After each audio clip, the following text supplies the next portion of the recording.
999-এ call দিয়ে মেয়ে বলল, বাবাকে আমি খুন করেছি, আমাকে ধরে নিয়ে যান। হ্যাঁ ভিউয়ার্স, ঢাকা সাভার পৌরসভার মজিদপুর কাঁঠাল বাগান থেকে বৃহস্পতিবার ভোরে এক তরুণী জাতীয় জরুরি সেবা 999 নম্বরে ফোন করে জানান তিনি তার বাবাকে খুন করেছেন। তিনি আত্মসমর্পণ করতে চেয়ে দ্রুত পুলিশ পাঠানোর জন্য বলেন, কিন্তু কেন নিজের বাবাকে এই তরুণী কারণটা জানলে আরো অবাক হবেন। খুনের কারণ হিসেবে তিনি বলেন তার বাবা তাকে 4 বছর ধরে করে আসছিলেন।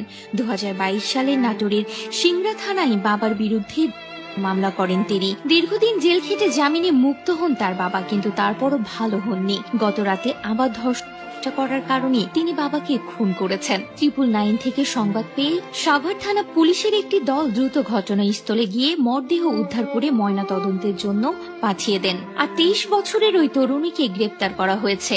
জানা যায়, নাটোর জেলার সিংড়া থানার ভগা গ্রামের বাসিন্দা সে ব্যক্তি স্ত্রীর মৃত্যুর পর মেয়েকে নিয়ে মজিদপুর কাঁঠালবাগান এলাকায় একটি বাড়ির 5ম তলার বাসায় ভাড়া থাকতেন আব্দুস সাত্তার। প্রাথমিক জিজ্ঞাসাবাদে সেই তরুণী জানান তার বাবা ইচ্ছার বিরুদ্ধে তাকে শারীরিকভাবে নির্যাতন করতেন, যে কারণে বুধবার রাতে খাবারের সময় তার ভাতের মধ্যে 20টি ঘুমের ওষুধ মিশিয়ে দেন। পরে বৃহস্পতিবার ভোর 4টার দিকে ধারালো অস্ত্র দিয়ে তাকে এলোপাতাড়ি কুপিয়ে হত্যা করেন। ঘটনাস্থলে যাওয়া সাভার মডেল থানা পুলিশের এসআই ইমরান এ বিষয়ে 999-কে নিশ্চিত করেন।